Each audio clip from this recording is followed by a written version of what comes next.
नमस्ते दोस्तों, मैं डॉक्टर सुनील पवार, गैस्ट्रोएंटरोलॉजिस्ट और लिवर स्पेशलिस्ट, विमान नगर, पुणे यहाँ पे प्रैक्टिस करता हूँ। यह चैनल मैंने पेट और पेट के संबंधित बीमारियों की जानकारी के लिए बनाया है। अगर आपको रेगुलर अपडेट्स चाहिए तो प्लीज़ सब्सक्राइब करें और बेल आइकन पे क्लिक करें।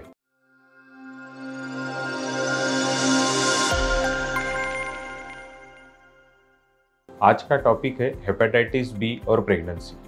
जब भी प्रेगनेंसी पता चलती है तो हेपेटाइटिस बी का टेस्ट होता ही है और हेपेटाइटिस बी टेस्ट कुछ लोगों में पॉजिटिव आती है। तो ऐसे पेशेंट्स रिपोर्ट्स लेके हमारे पास आते हैं। पहले तो हम ये जानने की कोशिश करेंगे कि हेपेटाइटिस बी टेस्ट तकलीफ पेशेंट को कुछ भी नहीं है तो भी क्यों की जाती है।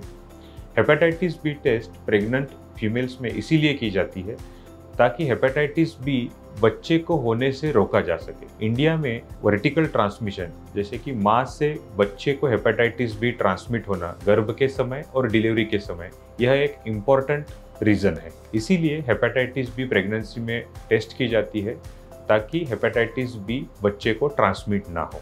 हेपेटाइटिस बी जब भी पता चलता है तो हम पेशेंट्स में कुछ बेसिक्स रिपोर्ट करते हैं, जिसमें LFT लीवर के ब्लड रिपोर्ट जिसे कहा जाता है, लीवर की सोनोग्राफी और हेपेटाइटिस बी का वायरल लोड। अगर यह रिपोर्ट ठीक है, पेशेंट को हेपेटाइटिस बी के ट्रीटमेंट की ज़रूरत नहीं है, तो यही रिपोर्ट 7वें महीने में प्रेगनेंसी के वापस की जाती है और उसके डिपेंड्स हम डिसाइड करते हैं कि दवा देनी है या नहीं।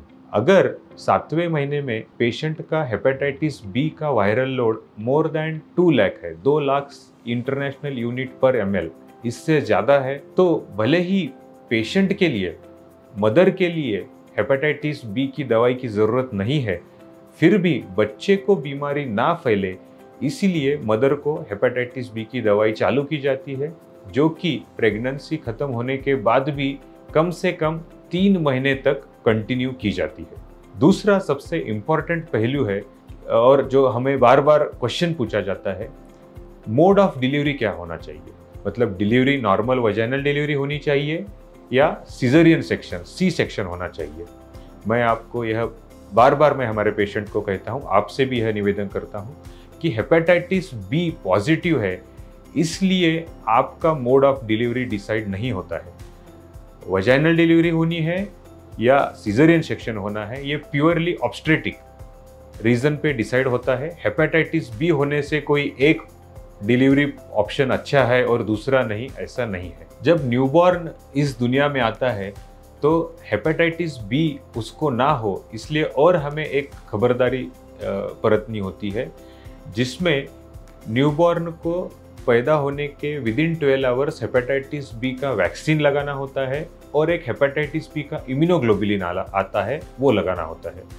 हेपेटाइटिस बी वैक्सीन इम्यूनिटी तैयार करता है और हेपेटाइटिस बी इम्यूनोग्लोबुलिन, अगर कोई वायरस मदर से बेबी में ट्रांसमिट हो भी गया है तो हेपेटाइटिस बी इम्यूनोग्लोबुलिन उस वायरस को किल कर देता है। और एक क्वेश्चन जो हमें बार बार पूछा जाता है, क्या ब्रेस्ट फीडिंग सेफ है? ब्रेस्ट फीडिंग कंप्लीटली सेफ है। ब्रेस्ट मिल्क से हेपेटाइटिस बी ट्रांसमिशन नहीं होता है, तो ब्रेस्ट फीडिंग आराम से कर सकते हैं, उसके लिए कोई फार्मूला फीड पे जाने की ज़रूरत नहीं है।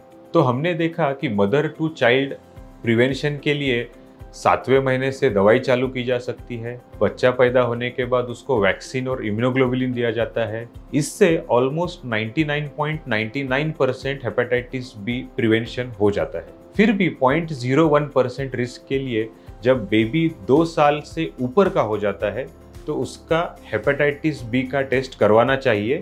तो आज के वीडियो में हमने देखा कि प्रेगनेंसी में अगर हेपेटाइटिस बी पता चलता है तो उसमें क्या क्या सावधानियां बरतनी चाहिए, क्या टेस्ट करने चाहिए और क्या क्या उपाय करने चाहिए, जिससे मदर टू बेबी मतलब बेबी को हेपेटाइटिस बी से बचाया जा सके। अगर आपको इस वीडियो में उपयुक्त जानकारी मिली है तो कृपया इसे शेयर करें। अगर आपके कोई क्वेश्चन है तो कमेंट बॉक्स में ज़रूर लिखें, मैं उनके उत्तर देने का प्रयास करूँगा। Thank you.